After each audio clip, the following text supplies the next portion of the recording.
Madame la secrétaire générale de l'Académie des sciences morales et politiques, Mesdames et Messieurs les académiciens, Mesdames et Messieurs les inspecteurs et chefs d'établissement, Mesdames et Messieurs les professeurs, Mesdames et Messieurs, chers élèves. C'est pour moi, comme à chaque fois, un grand plaisir de vous accueillir pour cette nouvelle conférence du cycle des académiciens en Sorbonne, dans ce magnifique grand amphithéâtre, symbole vivant de l'histoire de notre République et de nos valeurs. Monsieur Alain Duhamel nous fera l'honneur de nous parler du sujet suivant, la crise de la démocratie française. Le 11 novembre 1947, Winston Churchill, dont on ne présente plus l'esprit et le sens de la formule, fait un discours devant la Chambre des communes. Alors, dans l'opposition, il reproche au gouvernement de faire passer des mesures impopulaires et expose sa conception de la démocratie. Traduit en français. Ce n'est pas le Parlement qui doit régner, c'est le peuple à travers le Parlement. Et il prononce cette phrase devenue célèbre et que vous connaissez sans doute, la démocratie est le pire des systèmes à l'exclusion de tous les autres. Le 11 novembre 1947, il y a presque exactement 75 ans, Churchill nous dit que la démocratie est un régime finalement toujours menacé par la crise. En effet, un régime étymologiquement fondé sur le pouvoir du peuple est difficile à cerner et à prévoir. Aujourd'hui, en France, en 2022, la crise de la démocratie est toujours un sujet d'actualité. Les médias nous parlent de la montée des extrêmes, de taux d'abstention records, de menaces pour la liberté d'expression, tandis que la guerre ronge un pays voisin à l'est de l'Europe. Monsieur Alain Duhamel, vous connaissez ces enjeux mieux que personne, car vous avez consacré votre vie à l'étude de la démocratie française. Vous l'avez observé, analysé, expliqué dans les médias et dans les nombreux essais dont vous êtes l'auteur. Et vous n'en avez pas seulement été spectateur, vous l'avez vécu et en un sens vous avez contribué à la construire.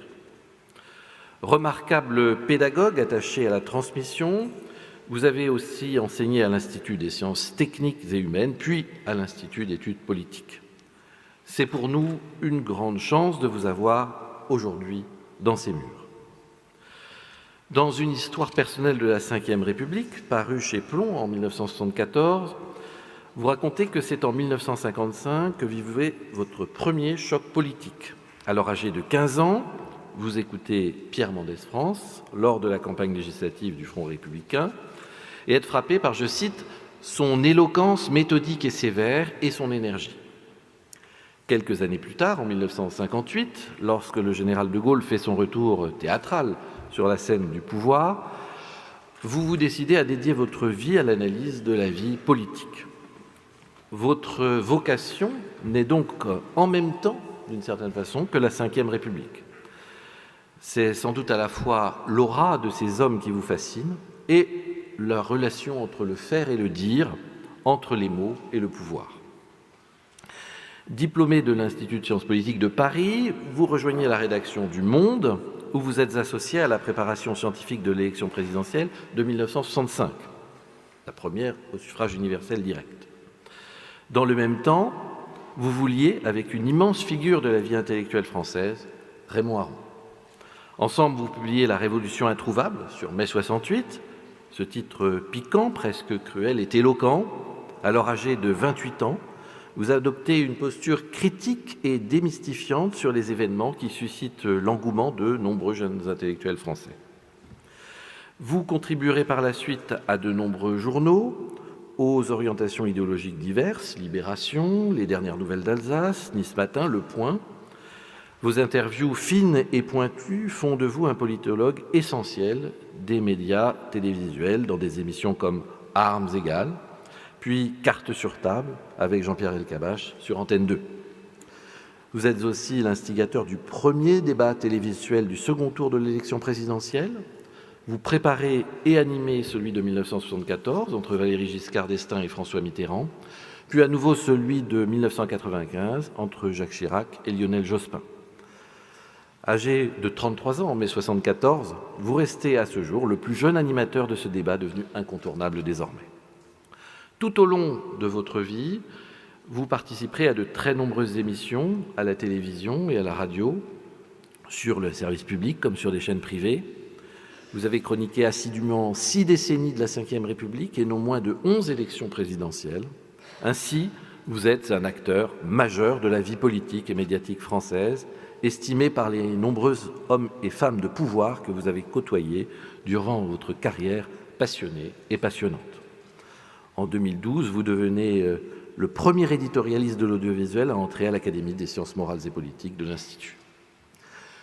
Chers élèves, je ne peux assez insister sur l'extraordinaire chance que nous avons de recevoir aujourd'hui Alain Duhamel pour parler de la crise de la démocratie française. Je sais que cette conférence apportera un éclairage politique et philosophique concret sur des questions qui ne peuvent ni ne doivent vous laisser indifférents. Elle vous donnera des connaissances utiles pour vos cours de sciences économiques et sociales, d'histoire-géographie et de philosophie.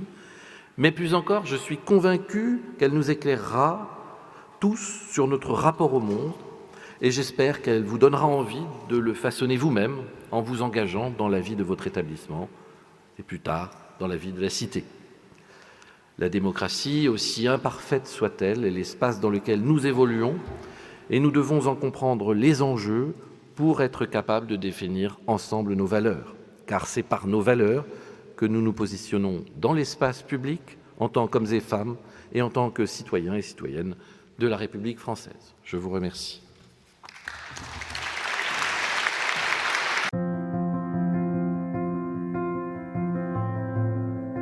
Je suis Jean-Robert Pitt, secrétaire perpétuel de l'Académie des sciences morales et politiques et j'occupe le fauteuil du géographe dans la section Histoire et Géographie. Ce nom de sciences morales et politiques fait sourire parfois parce que le rapport entre la politique et la morale apparaît peu évident à un certain nombre de gens, mais en réalité le mot morale s'applique aux mœurs, c'est l'étude des mœurs. Cette académie est là pour réfléchir aux grands sujets de société, pour donner un certain nombre d'avis au gouvernement, aux décideurs de ce pays et en toute liberté, puisque notre seule tutelle, c'est le président de la République et nous avons le droit de tout dire et même, je dirais mieux, le devoir de tout dire. Et nous avons une totale liberté d'expression, bien sûr dans le respect de toutes les opinions, et nous ne sommes pas toujours d'accord entre nous, nous avons des divergences sur un certain nombre de sujets, mais précisément ce débat libre et aimable, respectueux des autres est quelque chose de très important dans ce pays. Donc nous sommes une espèce de laboratoire de ce que doit être la démocratie en matière de pensée, d'expression libre. Et donc je pense que nous avons des choses à dire. Alors nous sommes ici dans la grande salle des séances. Il y a 2 salles de réunion. Et quand nous sommes nombreux, qu'il y a du public, qu'il y a des projections, nous nous réunissons dans cette très, très belle salle entourée des bustes de nos prédécesseurs des différentes académies de l'Institut de France. Toutes nos séances sont retransmises également sur Canal Académie, ce qui est une bonne chose car nous avons le devoir aussi de diffuser les résultats de nos travaux. Alors nous sommes 50 et nous nous réunissons tous les lundis après-midi sur un thème annuel qui est choisi par le président en accord avec l'Académie bien entendu. Par exemple cette année nous avons traité du pouvoir. On a traité des années précédentes de la liberté d'expression, on a traité des relations internationales en France et dans le monde, on a traité des grandes institutions juridiques internationales. Enfin, les sujets sont très très variés en fonction de la personnalité du président. Par ailleurs, nous avons des groupes de travail sur différents sujets. En ce moment, il y a un grand groupe de travail très important qui se réunit sur les nouvelles technologies et de toutes les conséquences que ça peut avoir sur notre vie. Donc nous avons à représenter l'ensemble de la société avec cette assurance et en même temps cette modestie qui nous est imposée par la gravité des sujets que nous abordons, mais cette assurance de pouvoir contribuer à l'amélioration de la vie dans ce pays.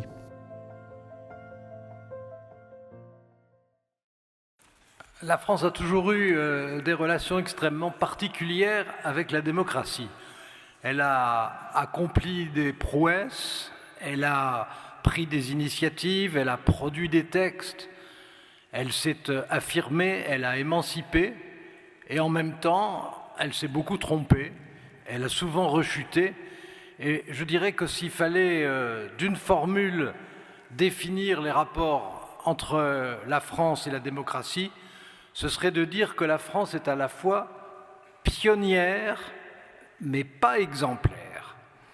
Alors, pour prendre la mesure rapide, évidemment, de son influence sur l'évolution de la démocratie, sur la naissance, sur l'évolution et sur les travers et sur les insuffisances de la démocratie, il suffit de se rappeler que dans le monde des idées, l'esprit des Lumières français a joué un rôle décisif pour la familiarisation, l'éclosion de la démocratie, que ça a été vrai de Montesquieu et de l'équilibre des pouvoirs, que ça a été vrai de Voltaire et de la passion de la liberté, que ça a été vrai de Condorcet et des droits de l'homme, que ça a été vrai de Tocqueville, et de Tocqueville qui est probablement le plus profond de tous et qui a compris qu'en particulier un des problèmes à propos de la démocratie pour les Français, c'était la question de l'égalité qui y est plus recherchée, ressentie et frustrée que dans beaucoup d'autres grands pays démocratiques.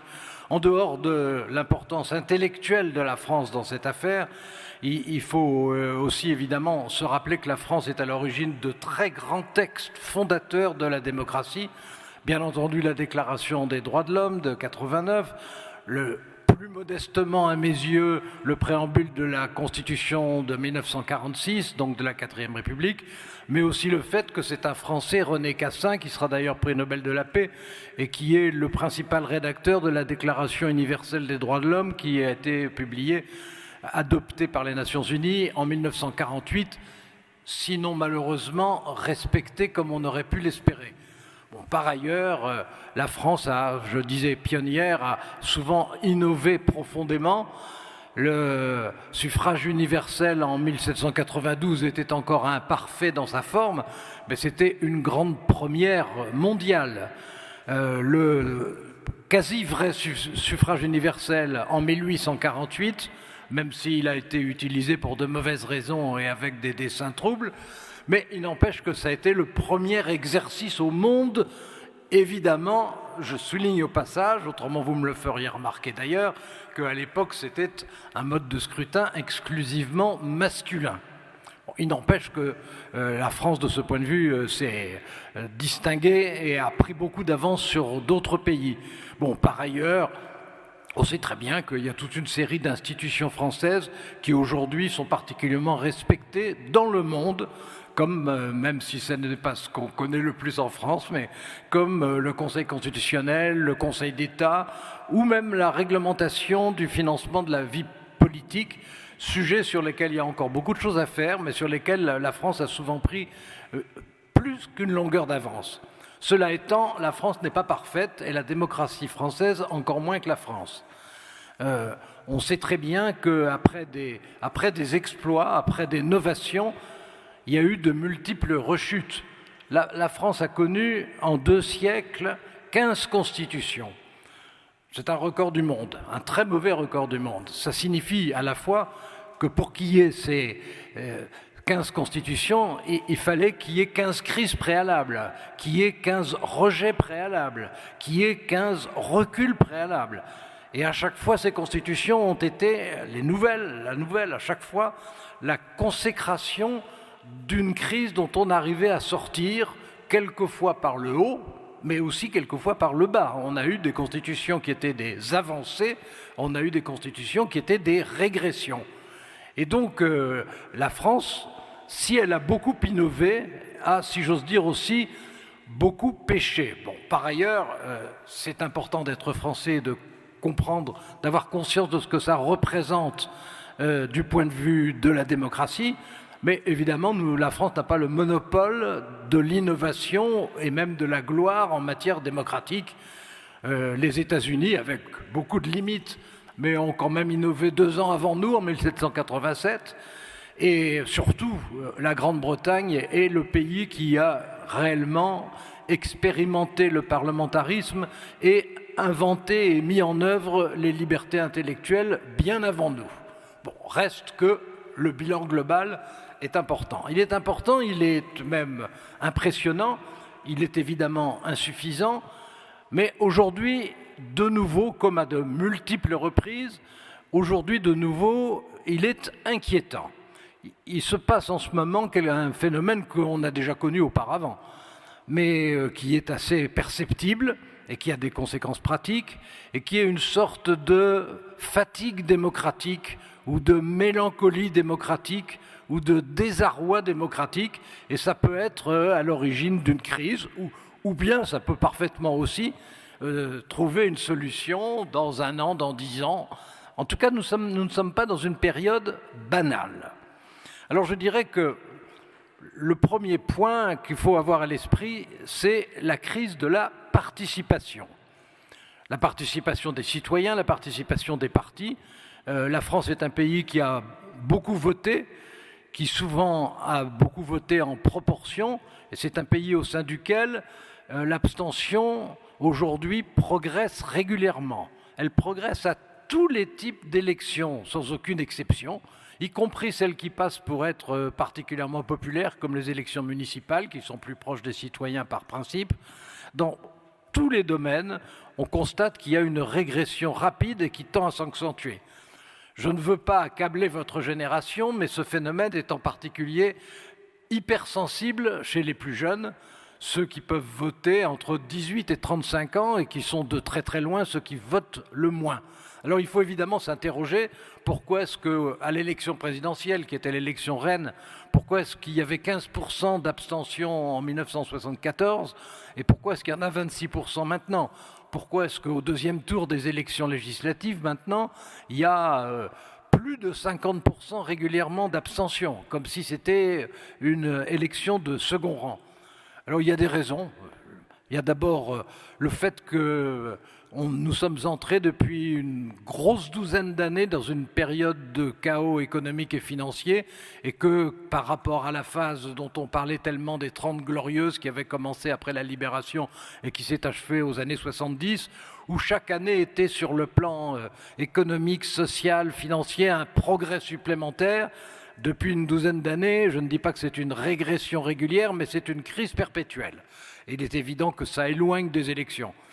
Par ailleurs, les partis politiques eux-mêmes sont tous en crise. Les grands partis de la Ve République, qui ont été le Parti gaulliste, le Parti communiste pendant une bonne partie pendant la première partie de la Ve République, le Parti socialiste, sont tous des partis en crise. Et si d'autres partis apparaissent, se développent, j'y reviendrai, il n'empêche que le fait même que les partis fondateurs soient des partis malades, montre qu'il y a effectivement une période, au moins aujourd'hui, de très profonde incertitude. Ce qui est vrai dans le domaine politique est vrai aussi dans le domaine syndical.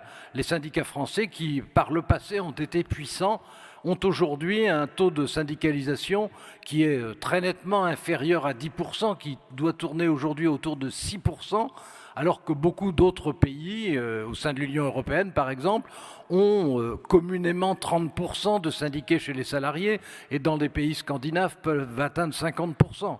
Donc il y a bien une crise de participation française.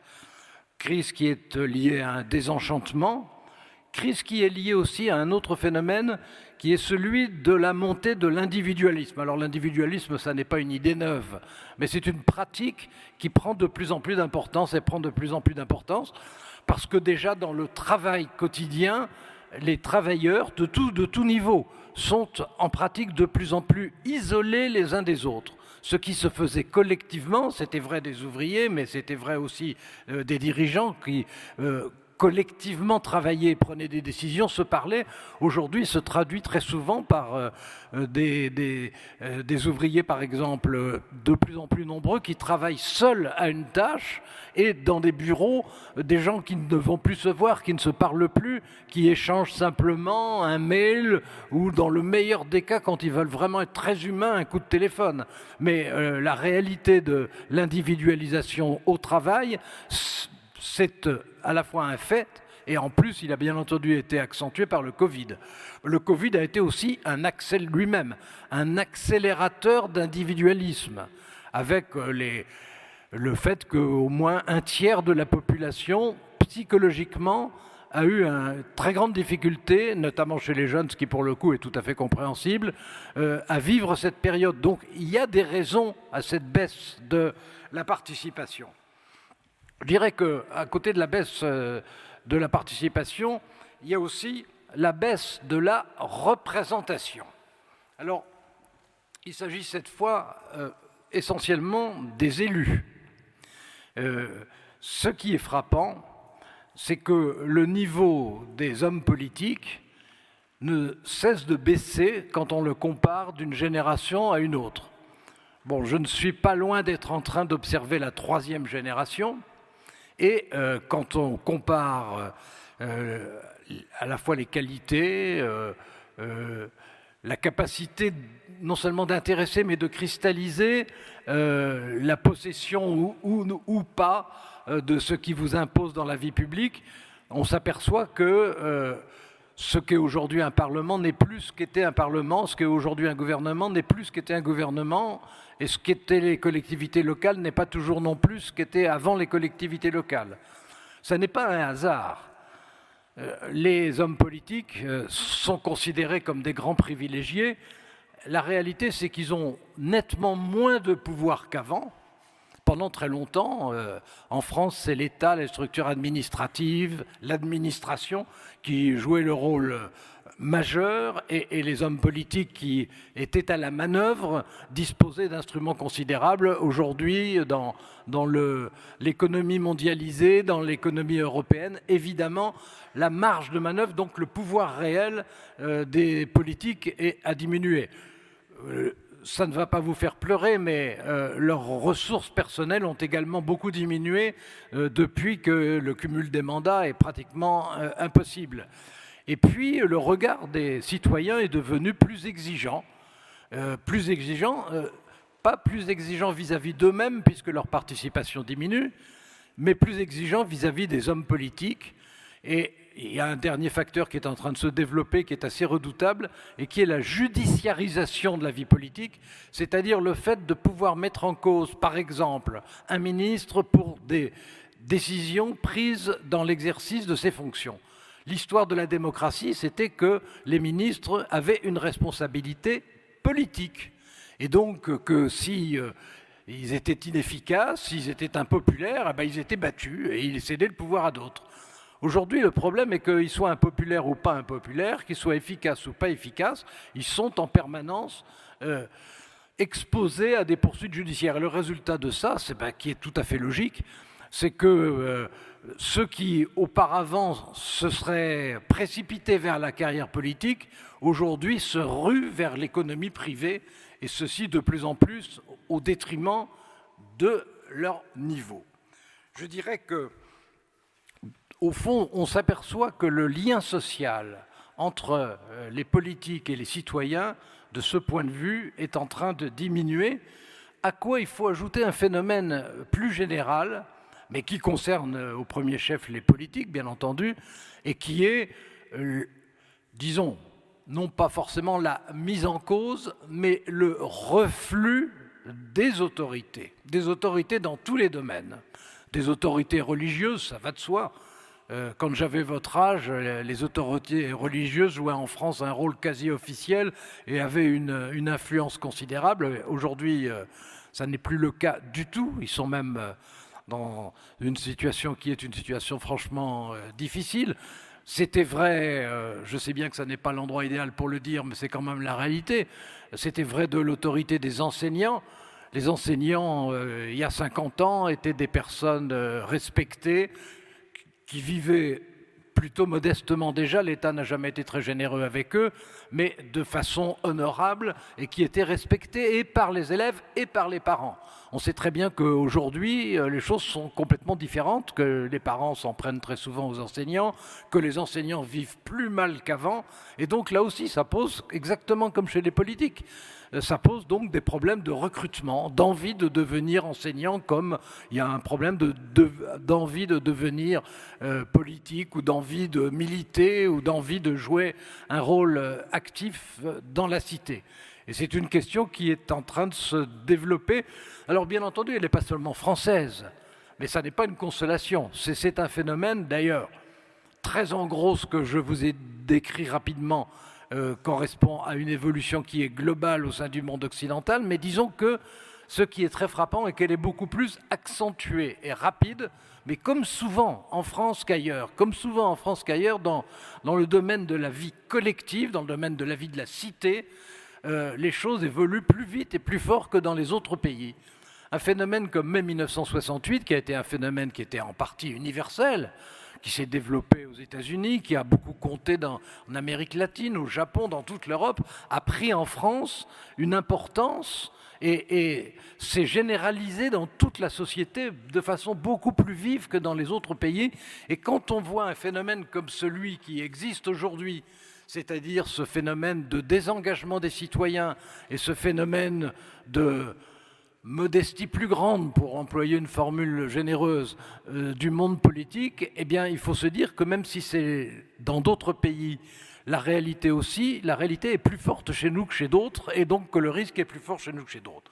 Enfin, je dirais, ça sera, rassurez-vous, le dernier point, je dirais qu'il y a aussi en France une crise de ce qu'on a appelé progressivement la synthèse républicaine, c'est-à-dire le fait d'accepter des mœurs, des règles, des types de comportements au sein de la société. Et de ce point de vue, on s'aperçoit que la France est un pays qui se porte mal. Il se porte mal d'abord parce que la France est un pays pour qui la question de l'égalité est infiniment ressentie de façon infiniment plus forte que dans d'autres pays. Et l'égalité aujourd'hui, elle se traduit par un sentiment de profonde insatisfaction et même de frustration. Il y a pourtant eu pendant des décennies et des décennies des progrès qui ont été faits, bon, bien entendu des progrès qui sont toujours insuffisants et qui sont toujours imparfaits, mais il y a eu des progrès qui ont été faits, qu'il s'agisse lentement des femmes, qu'il s'agisse des origines, qu'il s'agisse des formations différentes, qu'il s'agisse des types d'activités professionnelles. Aujourd'hui, c'est l'inverse. Il y a un sentiment de frustration dans tous ces domaines qui se développe et qui est un mauvais signe pour une société. L'autre chose est que, à côté de la question de l'autorité, il y a, et c'est un éternel problème français, qui n'est pas une exclusivité de la France, mais qui est plus marqué en France qu'ailleurs, il y a un autre problème qui est celui de la division. La France a toujours été, dans son histoire, un pays divisé. Elle l'est depuis le Moyen-Âge, elle l'est depuis qu'elle est la France. Bon, la référence est célèbre, mais Jules César, dans les commentaires de la guerre des Gaules, explique que les Gaulois sont extraordinairement courageux, mais que, heureusement, ils sont tellement divisés entre eux que, du coup, ça les rend inefficaces. Bon, ce qui était vrai chez les Gaulois est assez vrai chez les Français aussi. La France est un pays qui se divise sur de plus en plus sur un nombre de plus en plus élevé de sujets. Bon, la France est divisée selon des frontières politiques, c'est la logique de la démocratie. Mais ce qui est frappant, c'est qu'aujourd'hui, à l'intérieur de cette division, à l'intérieur de cette géographie électorale, la part de ceux qui sont soit, comme on dit maintenant, anti-système, soit qui sont simplement plus extrêmes que les autres, c'est-à-dire ceux qui sont partisans d'une rupture franche avec la société telle qu'elle fonctionne aujourd'hui. Eh bien, ils atteignent aujourd'hui un pourcentage qu'ils n'ont jamais atteint dans notre histoire. Vous avez électoralement, on l'a vérifié tout récemment avec les élections présidentielles puis législatives, vous avez en réalité 3 blocs de taille équivalente. Vous avez un bloc, disons, pour simplifier, la NUPES, autour de Jean-Luc Mélenchon, qui représente, quand on en additionne tous les scores de gauche, pratiquement le tiers des Français. Vous avez un bloc de l'autre côté, autour de Marine Le Pen, qui, à la décimale près, a exactement le même score si on l'ajoute avec Dupont-Aignan, Zemmour et d'autres. Et puis vous avez un troisième bloc qui est de même taille et qui est un bloc du centre, qui est un bloc fragile, qui est un bloc peut-être provisoire, qui est un bloc qui n'est pas encore réellement structuré. C'est une situation de division comme on ne l'a pratiquement jamais connue, et c'est d'autant plus frappant qu'on dispose à travers l'élection présidentielle et à travers le mode de scrutin législatif d'un système qui est justement fabriqué pour faire naître des majorités. Et ce système, tant au point de vue de la présidentielle qu'en ce qui concerne les législatives, ce système aujourd'hui, il est assez largement en train de vaciller. S'il vacille, c'est parce que les fractures au sein de la société sont importantes, c'est parce que les fractures de sexe, d'origine, de profession, etc., prennent une importance qu'ils ont eue dans le temps, qui progressivement avait reflué et qui connaît aujourd'hui un regain qui est un regain important. Et s'y ajoute, c'est peut-être ce qu'il y a de plus nouveau dans cette fracture entre les Français, s'y ajoute un facteur auquel je suppose que vous serez sensible, qu'il y a une fracture qui est en train de se développer, qui est redoutable à tout point de vue, entre ceux qui sont diplômés et ceux qui ne le sont pas. Alors bien sûr, il y a toujours eu des grandes différences selon le niveau de qualification dont on disposait, qui a énormément évolué selon les moments. Mais pendant des décennies, le fait d'avoir une faible qualification au départ n'était pas un enfermement à vie. Aujourd'hui, ce qui est frappant, dangereux, évidemment regrettable, c'est qu'on peut constater que le niveau du diplôme, a fortiori du non-diplôme et de la non-qualification, a tendance à créer des groupes homogènes, fermés, avec un déficit d'espérance et d'espérance de promotion, ce qui est normal et souhaitable dans la vie. C'est normal qu'un travailleur de 20 ans espère qu'à 50 ans, il aura atteint un niveau de responsabilité plus élevé, qu'il aura une rémunération mensuelle nettement plus forte, etc. Or, ça n'est plus vrai. Aujourd'hui, vous avez une partie importante de la population, qu'il s'agisse d'ouvriers, d'employés et à un moindre degré de paysans parce que les malheureux sont de moins en moins nombreux, mais qui, comme perspective, ont l'idée que leur vie sera toujours ce qu'elle est quand elle commence, c'est-à-dire qu'à 25 ans, ils seront à un certain niveau X, et qu'à 65 ans, ils seront au même, et que leurs enfants n'auront pas automatiquement, comme c'était l'espérance avant, et comme pendant les 30 Glorieuses auxquelles je faisais allusion entre la Libération et les années 70, la réalité, c'est-à-dire un phénomène de promotion sociale qui était lent, mais qui avait lieu, et qui aujourd'hui s'est ralenti. Tout ça fait que, je pense, ça constitue un danger évident pour la démocratie française. Alors, il ne s'agit pas d'être apocalyptique et de dire que l'avenir est forcément sombre et que ce qui se dérègle aujourd'hui se déréglera de plus en plus. Ça n'est pas comme ça que les choses se passent. Vous avez tous les 10 ans, vous avez des grands flux qui se modifient et qui peuvent être dans le mauvais sens aujourd'hui parce qu'il y a l'accumulation de problèmes dramatiques, qui soient militaires comme on le voit avec l'Ukraine, qui soient économiques avec les dérèglements qu'on connaît, par exemple l'inflation en ce moment, qui soient sociétaux avec la difficulté des Français à vivre ensemble, etc. On est dans une période qui est une période difficile. Ça ne veut pas du tout dire que c'est une période qui sera de plus en plus difficile. D'abord, ça dépendra beaucoup de votre génération. Ça dépendra beaucoup aussi des circonstances, selon que les circonstances militaires sont stabilisées ou ne le sont pas, ça fera une grande différence. Selon que l'économie mondiale arrivera à se réguler autrement que ça n'est le cas aujourd'hui, ça fera une grande différence. Donc il ne s'agit pas de dire que ce qui se passe aujourd'hui se passera demain, mais il s'agit de dire que ce qui se passe aujourd'hui est préoccupant, et est préoccupant notamment en matière de démocratie. Alors, ça n'est pas un phénomène qui est un phénomène uniquement français, je le répète, c'est un phénomène qui est particulièrement français, si j'ose dire encore plus français.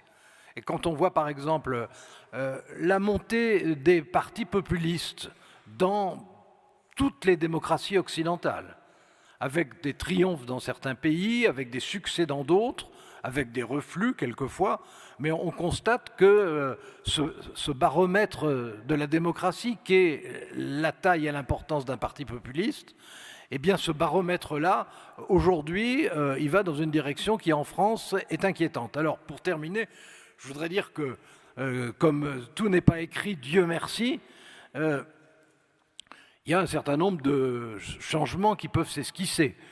Il peut y avoir, et il y a d'une certaine manière, mais de façon encore très modeste, un renouvellement des formes de la participation.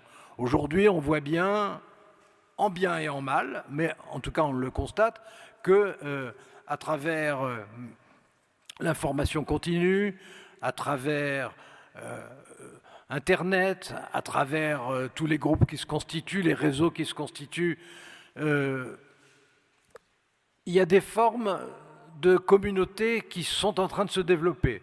Bon, on voit aussi qu'il y a des formes de consultation des citoyens qui sont en train d'apparaître. Est-ce qu'elles pourront se développer et devenir un fait nouveau important ou pas? C'est trop tôt pour le dire, mais elles s'esquissent. C'est-à-dire qu'il y a de plus en plus, sous des formes variées, de consultations de citoyens qui sont organisées.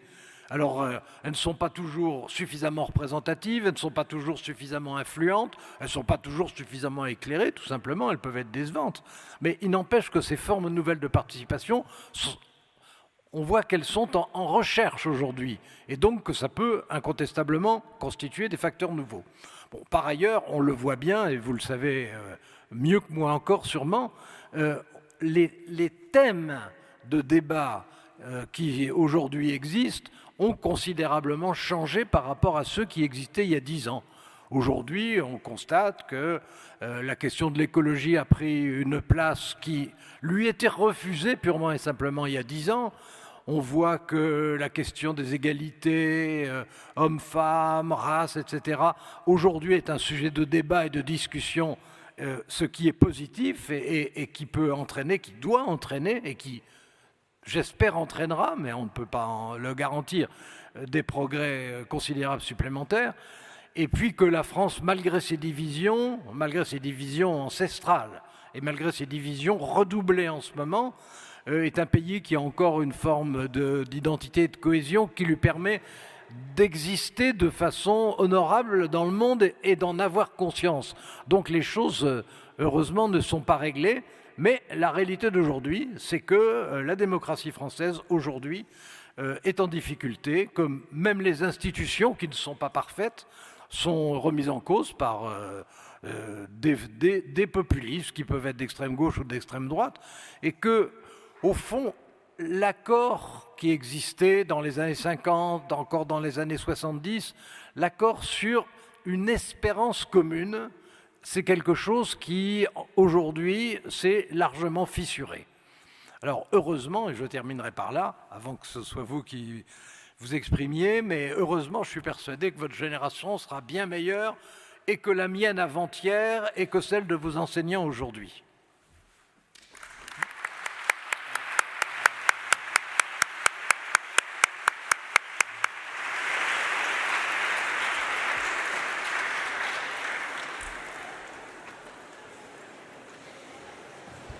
Merci beaucoup à Alain Duhamel pour cette synthèse extrêmement claire et également pour le temps qu'il vous accorde à présent pour les interventions. Nous avons quasiment 3/4 d'heure. À vous la parole. Quand vous levez le doigt, s'il vous plaît, quand vous vous exprimez, des huissiers vont passer avec les micros. Merci de dire juste le lycée dont vous provenez. À vous la parole.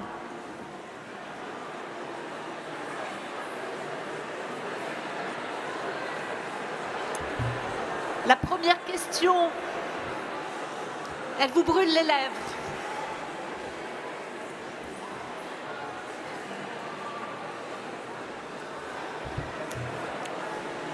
Ne faites pas croire à Alain Duhamel que vous êtes parmi les désengagés.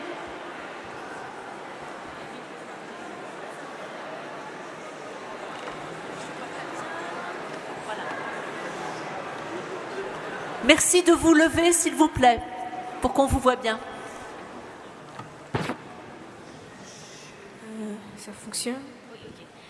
Vous avez parlé du fait que en ce moment, il y a une absence de participation au niveau du vote. Seulement, je trouve qu'il y a un problème, c'est que le vote blanc n'est pas pris en compte. Donc, si une majorité d'opinion est blanc et qu'il ne soit pas pris en compte, dans ce cas-là, quel est l'intérêt d'aller voter blanc? Vous avez raison, c'est une question qui se pose depuis longtemps. Et depuis longtemps, on se demande si on doit ou non comptabiliser les votes blancs et les distinguer des votes nuls. Il est vrai qu'il est frustrant pour ceux qui ont voté blanc par refus de choisir entre les solutions qui leur étaient présentées. Il est vrai qu'il est frustrant de ne pas être comptabilisé en tant que tel. Je pense que ça fait typiquement partie des sujets qui sont évoqués, discutés en ce qui concerne les nouvelles formes de participation. En même temps, il ne faut pas dramatiser la situation. À la dernière élection présidentielle, il y avait quand même 12 candidats allant de l'extrême gauche à l'extrême droite, en passant par l'extrême centre et par beaucoup de nuances. Donc on ne peut pas dire que le vote soit contraint. Mais vous avez raison, la question du vote blanc est une question qui se pose et il doit y avoir l'année prochaine une commission et sans doute une convention citoyenne qui devra se pencher sur l'évolution des institutions et des modes de scrutin, c'est ce qui est prévu, et il est évident que la question du vote blanc sera posée en cette occasion. Et si je devais faire un pronostic, ce serait que le vote blanc sera pris en considération à la suite de ces travaux. Donc c'est une réponse peut-être trop rapide, mais je crois que c'est comme ça que ça se passera. Merci de dire de quel lycée vous êtes, comme ça on prend connaissance de l'ensemble des établissements présents de toute l'Île-de-France. Bonjour monsieur, je me présente, je m'appelle Ibrahim Sissé, je suis le vice-président du CVL du lycée Louis-le-Grand et j'avais une question. Pensez-vous qu'il faut rendre le vote obligatoire en France? C'est une bonne question qui est posée régulièrement, qui d'ailleurs sera dans la commission dont je vous parlais, sera évidemment évoquée. Comme vous le savez, il y a des pays où le vote est obligatoire, comme l'Australie, comme la Belgique. Dans ces pays-là aussi, malheureusement, la participation tend à reculer. Est-ce qu'il faudrait rendre les choses obligatoires en France? Je dirais que quand j'avais votre âge, c'était mon avis, puisque déjà on posait ces questions. Aujourd'hui, je suis un petit peu plus sceptique sur l'efficacité d'un vote obligatoire. Je pense que d'abord les Français, en règle générale, considèrent qu'ils ont déjà trop d'obligations que pas assez d'obligations, que la façon qu'ils ont de regarder la vie politique, ça n'est pas parce qu'on les forcera à y participer. On les forcera entre guillemets, bien entendu, on n'enverra pas des gendarmes à ceux qui n'iront pas voter. Mais on les forcera. Il y a des pays dans lesquels on reçoit une amende, au contraire. Mais bon, ça n'est pas souhaitable non plus. Mais les Français sont plutôt allergiques aux formes de contraintes, donc je ne suis pas sûr que ça serait ni bien reçu, ni tellement efficace.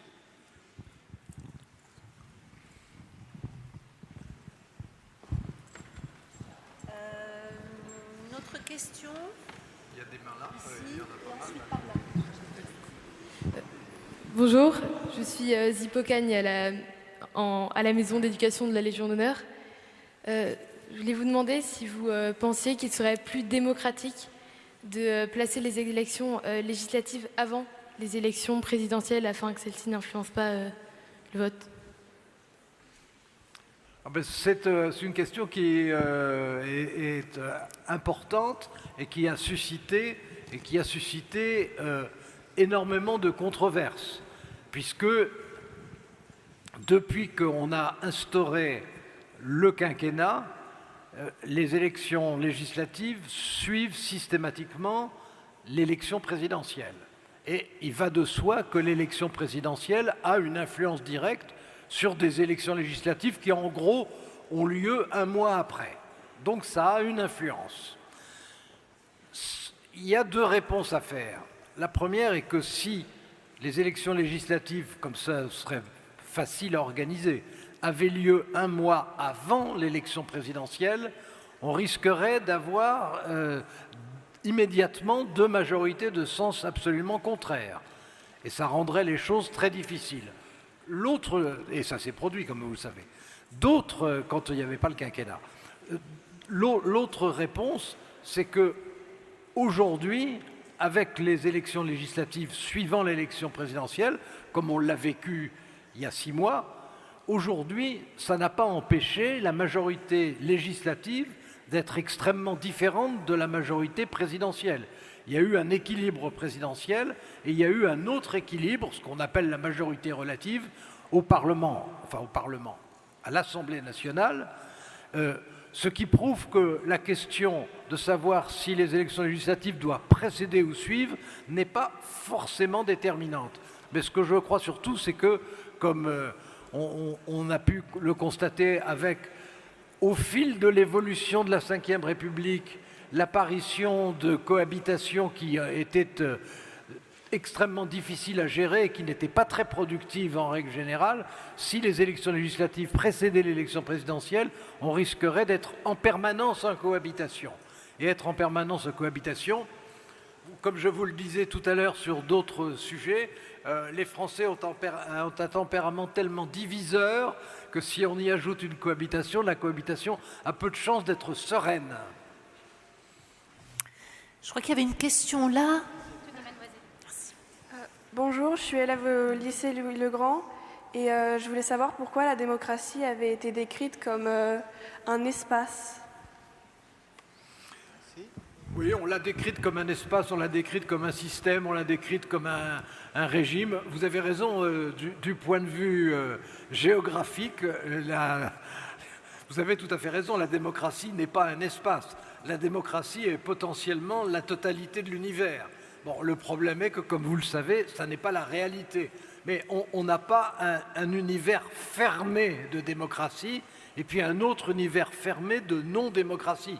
On a, selon l'évolution des différents pays, quelquefois aussi des différents continents qui évoluent, non pas collectivement, mais globalement dans la même direction, vous avez effectivement des évolutions importantes qui se produisent. Mais vous avez raison, il ne faut pas utiliser un terme réducteur. Tout pays a un avenir démocratique potentiel. Certains auront envie d'y arriver vite, d'autres ne le pourront pas. D'autres peut-être n'y arriveront jamais, je n'en sais rien, je ne le souhaite pas. Mais effectivement, ça n'est pas un espace fermé. Mais il faut aussi prendre en considération le fait que tous les peuples ne considèrent pas que le système démocratique est spontanément celui auquel ils aspirent et que quelquefois il y a d'autres logiques qui prévalent, en tout cas qui prévalent pendant un moment. Donc l'espace, pour reprendre l'expression, l'espace démocratique, c'est quelque chose qui n'est pas fermé géographiquement, c'est quelque chose qui reste potentiellement ouvert à tout le monde et c'est quelque chose qui malheureusement n'est pas obligatoire du tout. Une question juste devant également. Ah oui, on en a deux successivement là. Bonjour Monsieur Duhamel. Vous nous avez parlé de la baisse de la représentation et j'aimerais savoir pourquoi les hommes politiques ont moins de pouvoir qu'auparavant. Bonne question. Si je voulais répondre par une formule, je dirais parce qu'ils en ont très conscience, et ils en ont très conscience. Mais la réalité, c'est que les formes de l'économie d'une part et d'autre part du jeu social ont considérablement évolué et qu'aujourd'hui, dans les années 70, l'État conservait un rôle absolument prééminent, même dans les pays démocratiques et dits d'économie de marché, comme la France l'était d'ailleurs dans les années 70, imparfaitement. Et puis, il y a eu le phénomène que vous connaissez bien, auquel tout le monde assiste, de la mondialisation. Il y a eu la naissance et le développement de l'Europe. Et aussi bien la mondialisation impose des comportements,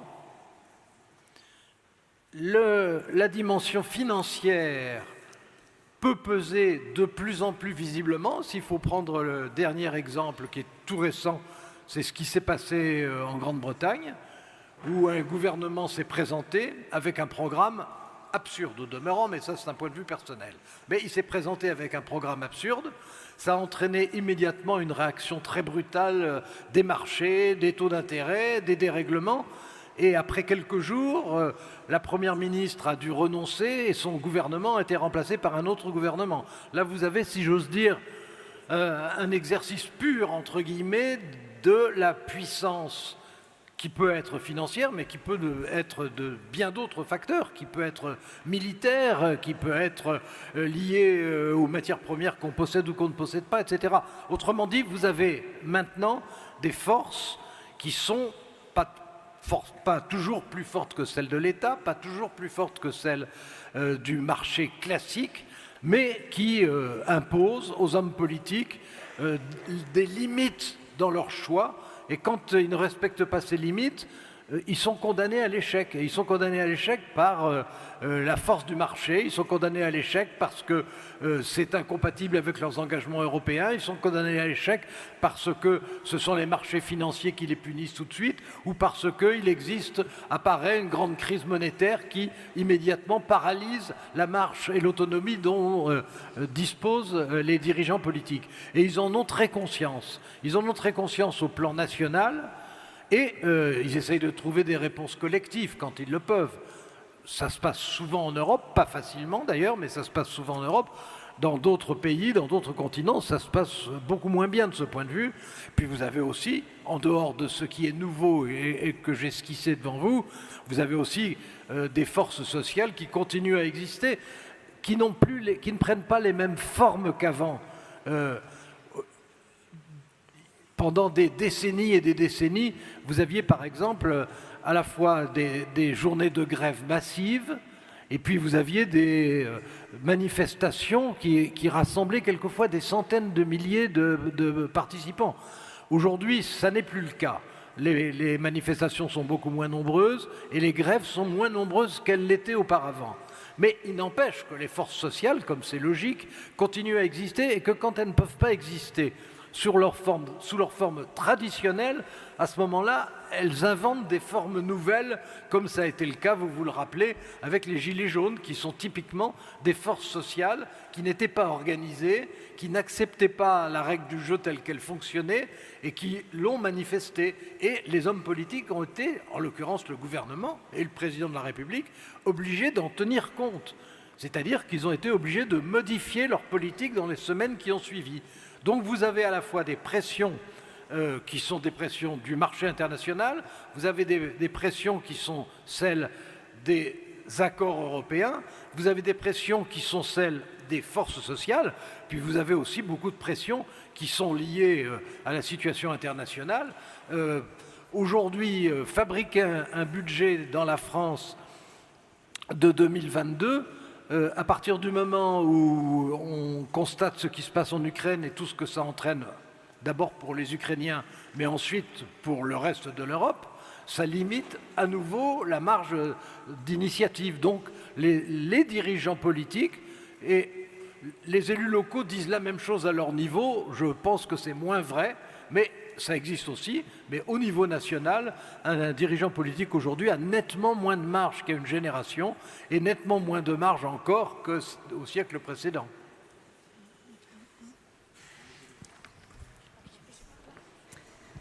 Bonjour. Et puis ensuite de nous. Non, c'est vrai, c'est oui. Je peux parler? Okay. Bonjour Monsieur Duhamel, je viens du lycée Albert Schweitzer au Rancy. Du lycée Vous avez parlé du fait que l'abstention s'explique aussi par toutes les crises que la France a pu vivre, mais pourrait-elle pas s'expliquer aussi par le fait que par la sous-représentation, par exemple, des classes moyennes au sein du gouvernement, parce qu'on a le cliché classique que les députés ont étudié à l'ENA, etc., et qui donc, cette sous-représentation des classes moyennes au sein du gouvernement pousse les gens à s'abstenir. Et pensez-vous aussi que l'augmentation de l'abstention mènerait à un gouvernement oligarque dans les prochaines années? Merci. Alors, bonne question. Déjà, le phénomène de base que je pense le plus important sur ce point, c'est sur l'évolution de la composition socio-professionnelle des assemblées. Évidemment, la population n'a jamais été représentée proportionnellement à sa composition sociale dans les assemblées, puisque le vote était un vote qui était d'abord politique, même si la dimension sociale, évidemment, intervenait, mais il était d'abord politique.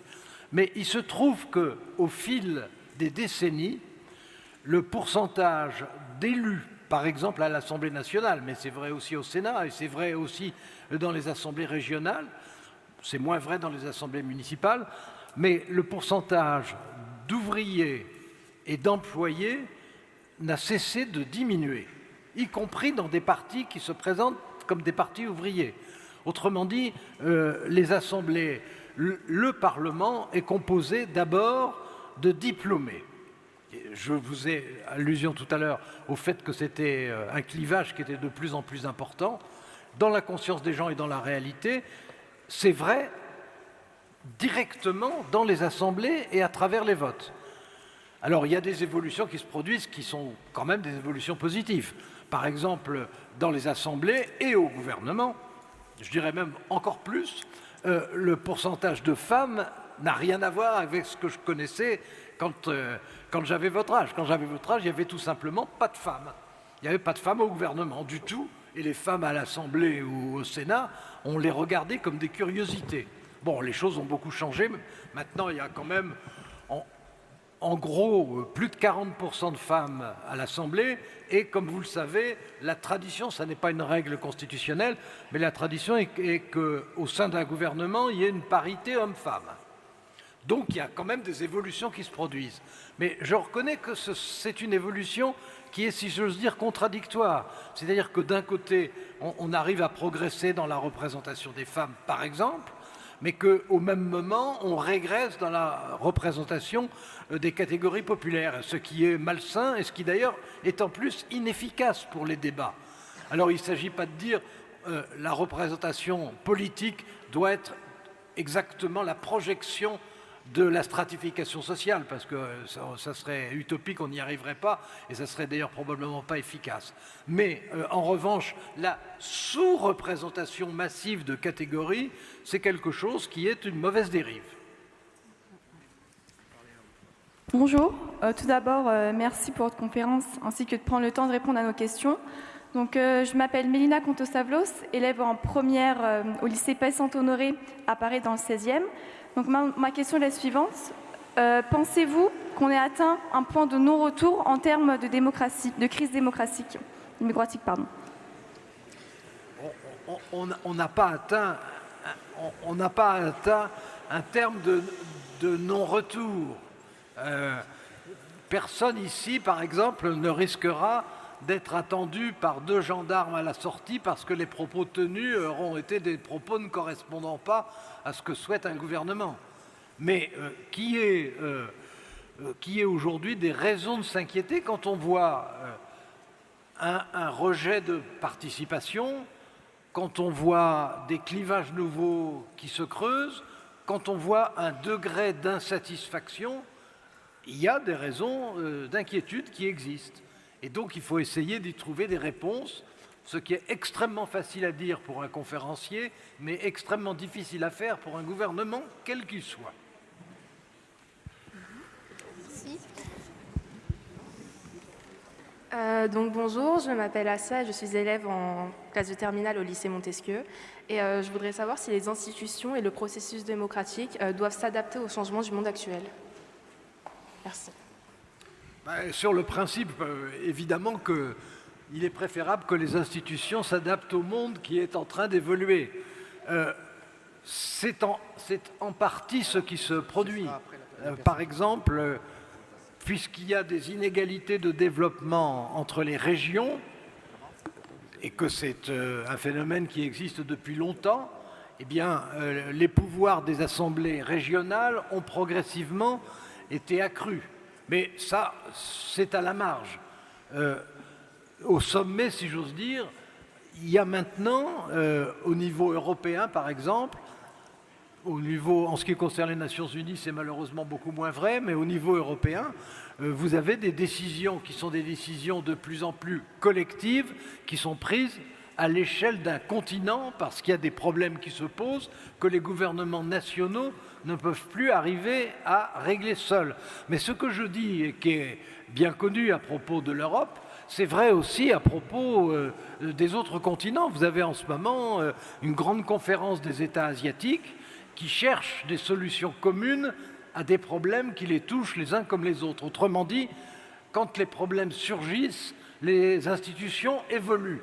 Le problème est que quelquefois, entre le moment où les problèmes surgissent et celui où les institutions évoluent, il faut attendre un certain temps. Mais en l'occurrence, vous avez à l'échelle des continents aujourd'hui des décisions collectives qui sont prises et qui essaient, je dis bien qui essaient, de répondre aux problèmes qui surgissent. Et c'est vrai particulièrement en ce qui concerne l'environnement, même si les réponses se prennent lentement. Une question ici. Alors d'abord ici, puis ensuite on ira au deuxième rang là, au centre. Bonjour, je m'appelle Lucine Gaillot et je viens du lycée François Couperin à Fontainebleau. Et je voulais savoir si vous pensiez que l'abstention aujourd'hui délégitime le résultat du vote. Voilà. Et il va de soi qu'une assemblée ou un président élu avec un fort taux d'abstention est forcément, dans l'absolu, moins légitime. C'est une question de bon sens. Est-ce qu'il est illégitime pour autant? Non, on est forcément légitime vis-à-vis de ceux qui ont participé, et ceux qui n'ont pas participé peuvent difficilement soulever un problème d'illégitimité puisqu'ils ont refusé de participer. Mais c'est vrai qu'il aura naturellement, un président, un gouvernement, une majorité, aura évidemment moins d'autorité et moins de pouvoir naturel s'il a été désigné avec une participation faible, évidemment. Donnez le micro.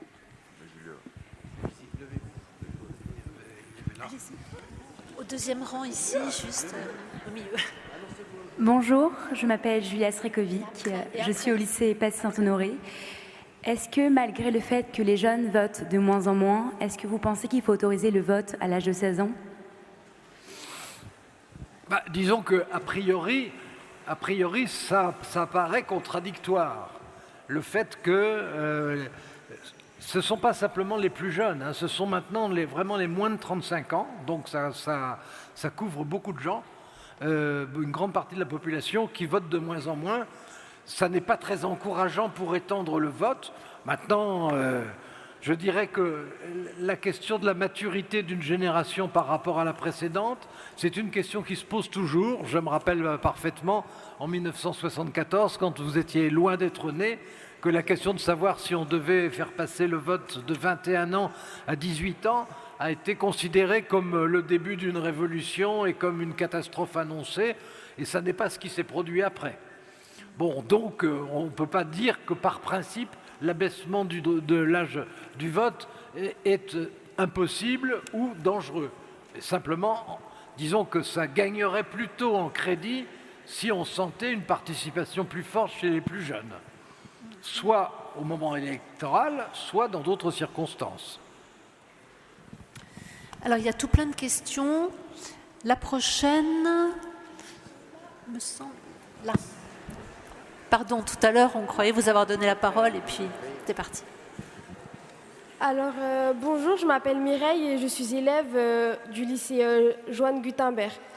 Alors, tout à l'heure, vous avez utilisé le terme de fatigue démocratique, mais j'aimerais savoir si ce n'est pas plutôt une fatigue de la vie politique telle qu'elle est représentée actuellement, avec notamment les partis traditionnels comme la gauche et la droite. Mais il y a une évolution évidemment dans la représentation et il y a une évolution dans les clivages entre les différents partis. Aujourd'hui, les partis qui ont obtenu un certain nombre de sièges de façon tout à fait légitime ont tous le droit à siéger au Parlement et à y défendre leurs idées, qu'on les partage ou qu'on ne les partage pas. Ça, c'est le principe de base de la démocratie, de tous les types d'assemblées, quel que soit le mode de scrutin et quelle que soit la période. Bon, maintenant, ça n'est pas un système idéal, et on sait très bien qu'il y a beaucoup de gens qui ne votent pas, mais qui en même temps se sentent non représentés, c'est-à-dire qui ne votent pas, mais qui sont quand même malheureux de ne pas se sentir représentés. Et que c'est un phénomène qui existe beaucoup, qui n'existe pas seulement en France, et qui est un phénomène qui est dangereux.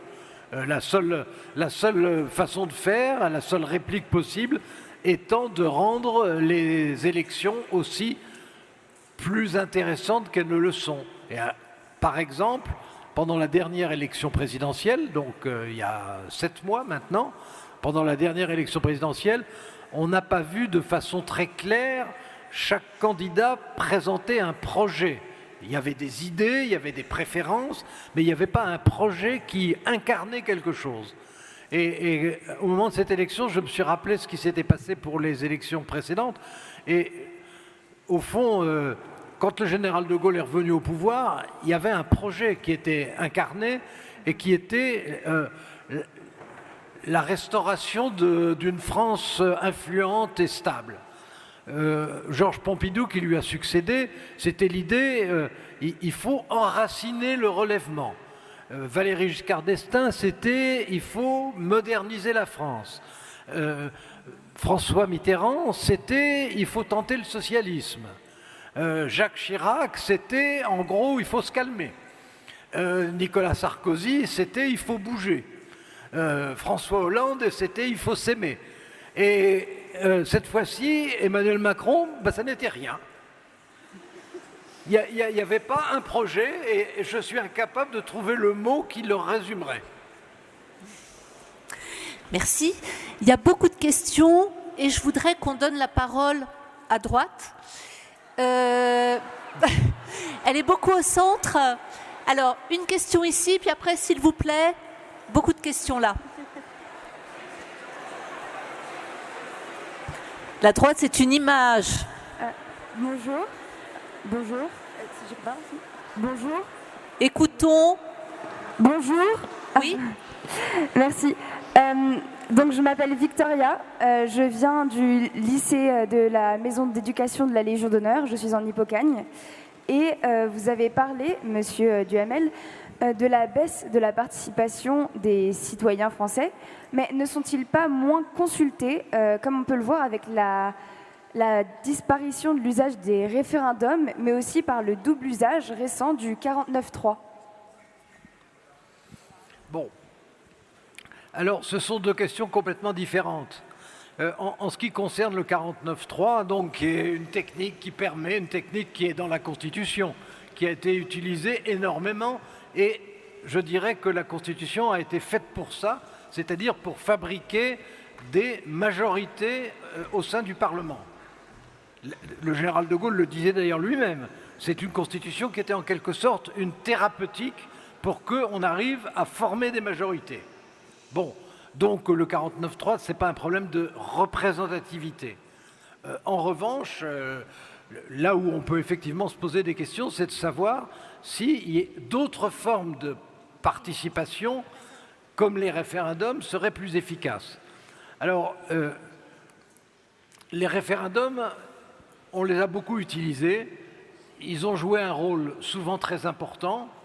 D'autres fois, ils n'ont pas du tout intéressé, y compris, par exemple, l'instauration du quinquennat à la place du septennat pour le président. Ça n'a pas intéressé les citoyens. Bon, c'est eux qui ont décidé, mais ça ne les a pas intéressés.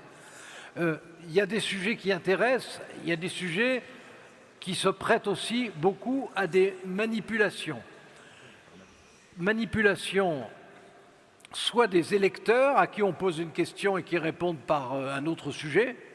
Typiquement, on peut poser une question institutionnelle et puis les Français à ce moment-là sont très mécontents à cause de la situation sociale et ils répondent non, même si ça n'a rien à voir avec le sujet. Ce sont des expériences qu'on a connues. Est-ce que ça veut dire qu'il ne faut plus utiliser de référendum ? Il y a en fait un référendum qui a beaucoup compliqué les choses. Ça a été le référendum sur la Constitution européenne, pour lesquels les gens ont beaucoup voté, pour lesquels les votes se sont équilibrés à 55-45. Et il se trouve qu'ensuite, le vote du référendum n'a pas été respecté. Et qu'il y a eu une autre élection présidentielle, des élections législatives et une autre solution qui a été trouvée. Autrement dit, on a voté par référendum pour rien. Et beaucoup de Français, en particulier ceux qui avaient voté non, qui donc ont obtenu la majorité, ont eu le sentiment qu'on s'était moqué d'eux. Et c'est depuis ce temps-là que la question du référendum est posée de manière différente. Est-ce qu'il va ressurgir? C'est très possible. Ça fait partie des hypothèses. Je vous disais qu'on réfléchit à toute une série de solutions et qu'il y aura une commission l'année prochaine et probablement une convention citoyenne pour en discuter. Il est probable que la question du référendum va être posée de nouveau. En tout cas, ce qui n'est pas souhaitable, il y a un endroit où les référendums ne sont, en tout cas de toute évidence, pas assez utilisés, ce sont les référendums locaux. Quand il y a un problème spécifique dans une région, dans un département, dans une commune, un référendum, là les gens savent exactement de quoi il s'agit et très souvent ont envie de donner leur avis. Et ça n'est pas assez utilisé alors que ça peut l'être. Donc il y a des référendums qui pourraient avoir lieu localement et qui ne sont pas utilisés, et vous avez des référendums qui ont eu lieu nationalement et qui ensuite n'ont pas été respectés. Ça complique beaucoup les choses. Alors, je vais essayer de répartir un peu la parole équitablement et faire un tout petit peu preuve d'autorité vu l'heure qui tourne. Donc, je vais dire 2 questions ici, 2 questions là et 4 questions là. Allez, on y va. S'il vous plaît. C'est pas très démocratique, je l'avoue. Mais sinon, il y aura frustration générale. C'est la proportionnelle. Voilà. Donc, deux questions là. C'est bon? Vous n'oubliez pas de vous présenter. C'est Herblay, c'est ça? C'est ça. Bonjour, je m'appelle Axel. Herblay. Je m'appelle Axel pour le lycée Montesquieu à Herblay-sur-Seine. J'aimerais savoir, selon vous, si il était plus pertinent pour la démocratie d'avoir un système bipartisan, comme aux États-Unis, avec 2 partis stables et puissants, ou une pluralité politique comme en France, mais avec des partis instables qui ne s'entendent pas, ou seulement par des coalitions qui sont elles-mêmes instables. Je vous remercie. Bon. Alors, la réponse. Alors, il ne faut pas mythifier le système bipartisan américain. Parce que, comme vous avez pu le constater encore il y a quelques jours, il fonctionne très mal. Et en particulier, en l'occurrence, le Parti républicain s'est profondément divisé. Et à l'élection présidentielle précédente, c'était le Parti démocrate qui s'était profondément divisé. Autrement dit, il ne suffit pas qu'il y ait un système bipartisan pour qu'il y ait un système équilibré et fonctionnant bien. Ça peut se dérégler avec un système bipartisan, comme ça peut se dérégler, mais pas forcément avec un système de pluralité de partis. En Grande-Bretagne, le système fonctionne assez bien, par exemple. En Allemagne, il fonctionne bien, tout en étant confus, mais parce qu'il y a des règles qui sont encore beaucoup plus strictes que notre 49.3. C'est-à-dire il y a des règles qui font qu'on ne peut présenter une motion de censure que si on a une majorité alternative à présenter. Bon, ce qui évidemment est très réducteur. Mais donc il n'y a pas de système idéal. Ce qu'il y a, c'est qu'en France, en ce moment, on est en train de changer de système de parti qu'on a eu pendant à la fois toute la Ve République, mais en fait pendant des siècles, un système fondé sur la gauche et la gauche étant multiple et la droite étant multiple. Et il se trouve qu'aujourd'hui, les partis qui étaient les partis structurants et à gauche et à droite sont aujourd'hui en piteux état. Ça ne durera peut-être pas, mais c'est le cas. Donc on a en fait un système qui est maintenant un système éclaté. Et la seule solution en ce moment, jusqu'aux prochaines élections, la seule solution, c'est d'utiliser les ressources de la Constitution qui, je l'ai déjà dit tout à l'heure, mais je le répète parce que c'est mal connu, a été écrite, prévue et conceptualisée pour permettre, quelles que soient les circonstances, à des majorités de se constituer à l'Assemblée nationale. C'était la grande idée qui était une réaction contre les échecs de la 4e République et de la 3e République. Et d'une certaine manière, ça a trop bien marché jusqu'à la dernière élection où ça n'a pas marché du tout. Alors, une deuxième question à Herblay. Bonjour, je m'appelle Adil, du coup je viens aussi du lycée Montesquieu. Et j'aimerais savoir qu'est-ce que vous pensez du fait que, selon Tocqueville, la démocratie est considérée comme une tyrannie de la majorité. Alors j'aime beaucoup Tocqueville, donc je suis de parti pris. Mais je vais essayer de vous répondre sans parti pris. Merci.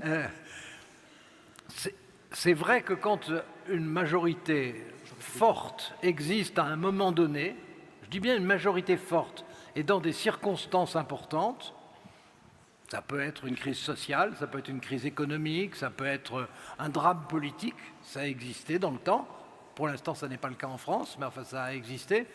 Dans ces cas-là, l'omnipotence de la majorité, effectivement, crée un problème pour les minorités. Et on l'a souvent constaté. Quand ça se passe bien, ça se traduit par une alternance en sens inverse la fois d'après. Quand ça se passe mal, ça débouche sur une crise, et comme j'y faisais allusion, à une crise qui peut être une crise de régime, d'où typiquement le fait que nous ayons eu 15 régimes en 2 siècles. Typiquement, c'est la réponse à votre question. D'une certaine manière, l'histoire vous répond. Merci beaucoup. Alors, on a dit 2 questions sur ce parterre, et ensuite on passe sur le côté gauche. Alors, bonjour, je m'appelle Adam Jiquel, je suis au lycée François Couperin à Fontainebleau et je voulais savoir si, selon vous, l'abstention chez les jeunes pourrait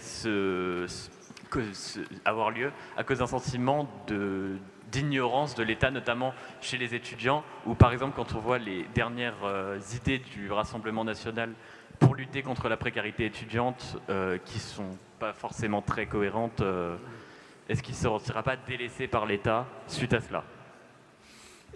Alors, vous avez raison de dire que quand les citoyens en général, et les citoyens jeunes en particulier, participent peu, c'est aussi parce qu'on ne sait pas leur présenter de bonnes questions de la bonne façon. Ça, c'est vrai. Et je ne dis pas ça par démagogie, d'abord parce que j'ai horreur de la démagogie, et ensuite, si je vous le dis, c'est parce qu'on s'aperçoit qu'effectivement, quand une élection a un enjeu compréhensible par tout le monde, et un vrai enjeu. Toute élection n'a pas un enjeu dominant. Mais quand il y a un enjeu dominant et qu'il est présenté de façon compréhensible, dans ces cas-là, vous avez une participation qui effectivement s'élève. Quand l'enjeu est confus, elle baisse. Et quand l'enjeu, même s'il est clair, est néanmoins mal exposé, elle baisse aussi. Donc ce qui est vrai, c'est que la faible participation des citoyens, c'est évidemment aussi la responsabilité des dirigeants. Mais en même temps, si j'ose dire, il ne faut pas diminuer la responsabilité des citoyens eux-mêmes. Le fait au fond, de ne plus croire au fonctionnement d'institutions, ou bien il faut à ce moment-là militer pour d'autres institutions, ou bien il faut jouer le jeu, l'un ou l'autre, mais pas rester en arrière, même si on n'est pas content de la façon dont les questions sont posées, et souvent à juste titre. Deuxième question par ici.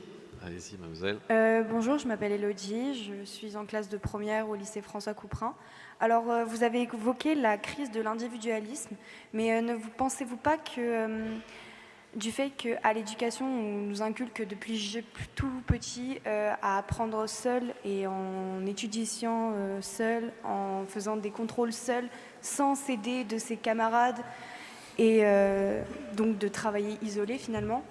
Ne pensez-vous pas qu'à l'éducation, il serait mieux d'apprendre aux jeunes, d'apprendre à vivre dans le collectif et à utiliser nos facultés collectivement que plutôt être individuel et apprendre individuel, simplement? Eh bien, écoutez, je vais peut-être vous surprendre, mais je suis du même avis que vous. C'est vrai qu'il y a 2 types de pédagogie, en gros. Enfin, il y en a bien d'autres. Je ne suis pas le plus grand spécialiste ici. Mais en France, la tradition, c'est de rechercher l'excellence individuelle. On y arrive ou on n'y arrive pas. Dans d'autres pays, par exemple dans les pays anglo-saxons, on apprend collectivement en échangeant en permanence, en étant beaucoup plus spontanée, les élèves ou plus tard les étudiants prenant la parole dans leur classe de façon naturelle et pas d'ailleurs agressive. Et effectivement, dans ce cas-là, l'apprentissage est un apprentissage qui est beaucoup plus collectif et qui se fait beaucoup plus par participation. C'est d'ailleurs une éducation de la participation. C'est vrai que la France est un pays, alors là je sors de la seule éducation, et c'est vrai en général, la France est un pays de tradition autoritaire et que d'autres pays sont de tradition plus pluraliste, plus ouverte sur la discussion. En France, on sait moins bien débattre qu'on ne le sait dans d'autres pays, et c'est largement lié à l'éducation. D'ailleurs, à l'éducation nationale, à l'éducation privée et à l'éducation parentale. Parce qu'encore faut-il aussi que dans les familles, il y ait un débat qui puisse exister entre les parents et les enfants, ce qui n'est pas le cas dans toutes les familles. Il y aurait beaucoup à dire là-dessus. L'excellence individuelle qui est fondée aussi sur le modèle éducatif français, qui consistait à ce qu'on pensait qu'une toute petite élite était capable de gérer excellemment l'ensemble du pays, aussi bien sur le plan industriel, sociétal qu'administratif, ce qui en gros a fonctionné jusqu'aux années Pompidou-Giscard. Alors on passe à ce côté-ci, mademoiselle. Bonjour, je m'appelle Anaïs, je viens du lycée Albert Schweitzer au Raincy, et je voudrais savoir si d'après vous, forcer le vote, ça reviendrait à contraindre la démocratie. J'ai mal entendu. Est-ce que forcer le vote Forcer le vote. Forcer le vote, ça reviendrait à contraindre... Qu'est-ce que vous voulez dire par forcer le vote? Le rendre obligatoire. Ah, rendre obligatoire. Oui. Bon. C'est un peu la même question que tout à l'heure. Le vote obligatoire, c'est une tentation, ça n'est pas forcément une solution. C'est une tentation parce que c'est vrai qu'on ne peut pas accepter sans réagir, ou en tout cas sans s'inquiéter. On ne peut pas accepter sans s'inquiéter qu'une partie importante de la population ne vote pas. Ne vote pas par ignorance, ou ne vote pas par inintérêt, ou ne vote pas par mécontentement et par refus de ce qui se présente. Donc ça n'est pas une bonne situation. Est-ce que la réponse, c'est le vote obligatoire? Alors, d'une part, le vote obligatoire lui-même a une participation qui baisse dans les pays qui le pratiquent. Là où le vote est obligatoire, la participation baisse. Elle baisse moins, mais enfin, elle baisse quand même. Et d'autre part, et c'est ce que je disais tout à l'heure, à tort ou à raison, en France, je ne crois pas que les citoyens qui déjà ont le sentiment d'être soumis à beaucoup de normes et de réglementations ont envie qu'en plus on leur dise qu'il est obligatoire de voter. Et ils prendront toujours ça comme une forme d'interventionnisme, et je pense que ça leur déplairait. Si on utilisait la recommandation d'une de vos camarades tout à l'heure et qu'on organisait un référendum sur le vote doit-il être obligatoire, je ne suis pas sûr que la réponse serait oui. Merci. Une deuxième question par ici? Oui. Bonjour, moi je m'appelle Léon, je viens du lycée Albert Schweitzer aussi.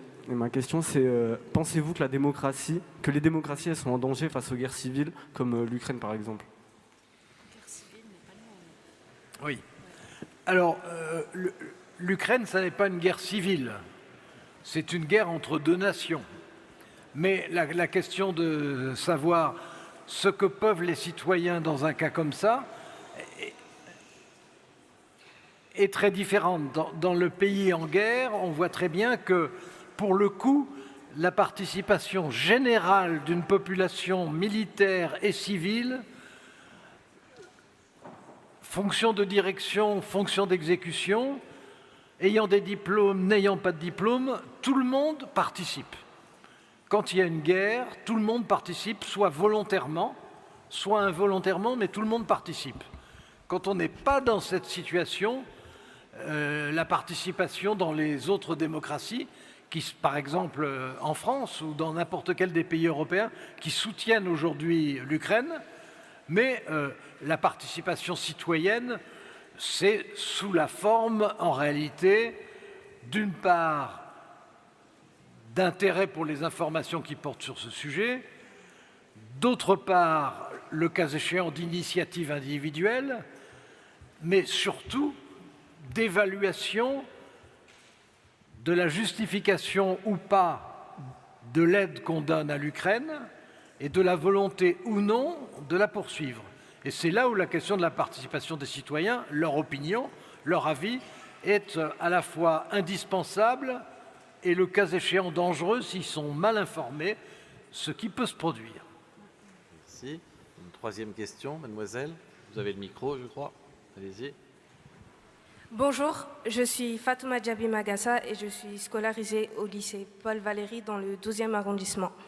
Lorsque vous avez répondu à une question précédente qui était « Pourquoi la démocratie a été décrite comme un espace ?», dans votre réponse, vous avez dit que la démocratie n'était malheureusement pas obligatoire. Ma question est la suivante. Est-ce que vous pensez que la démocratie est le meilleur système auquel un pays puisse aspirer? Et est-ce que vous pensez que la démocratie a sa place en Afrique? Je pense que la démocratie...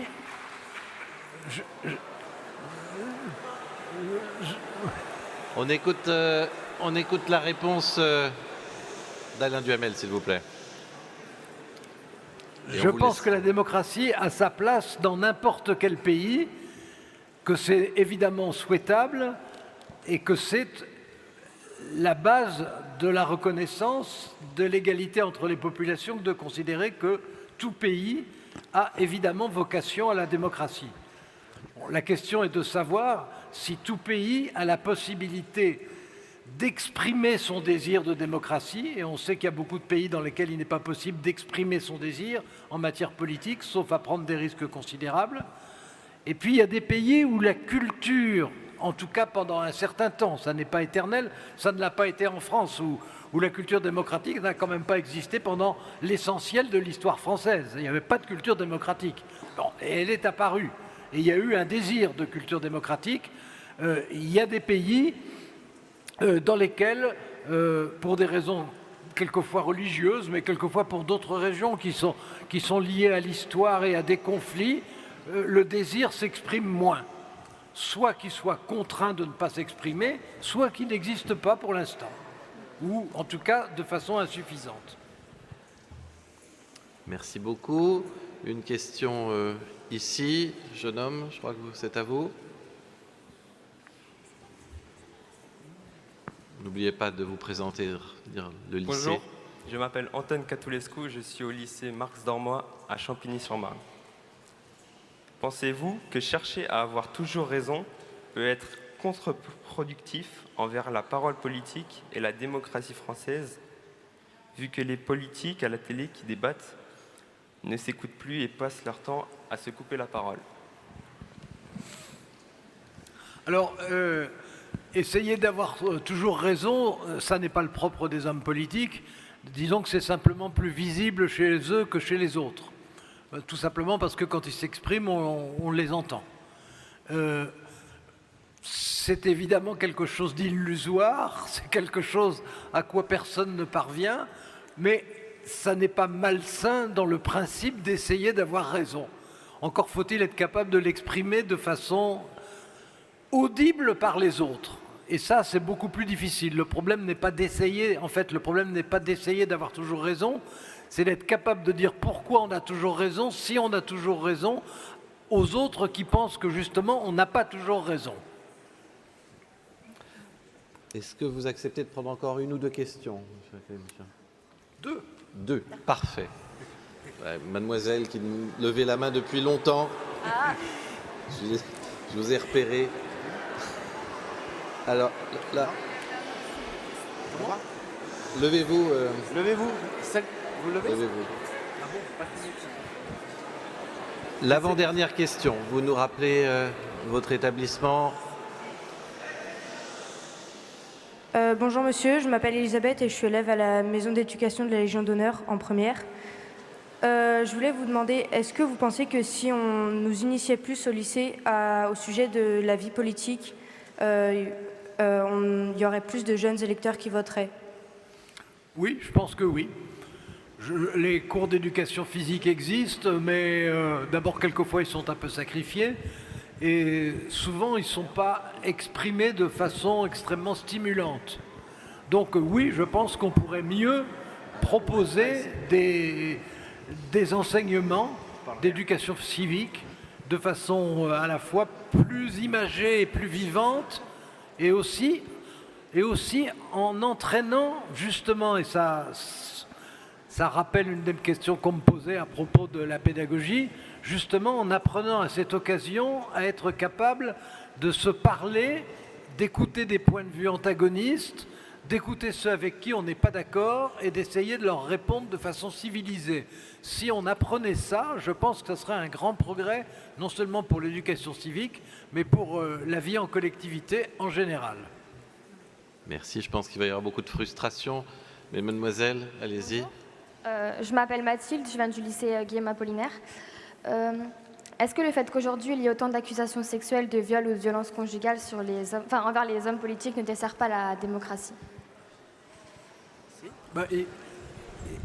Il va de soi que tout ce qui ressemble à des agressions sexuelles, quels qu'en soient les lieux, quelles qu'en soient les formes, c'est quelque chose qui est inacceptable en général et qui l'est en particulier de la part des politiques, puisque les politiques, par principe, sont censés avoir une conduite estimable et exposée au public. Et donc, bien entendu, oui, les hommes politiques ont un devoir de comportement supérieur aux autres, chacun ayant néanmoins, je le dis très fortement, ce devoir de comportement.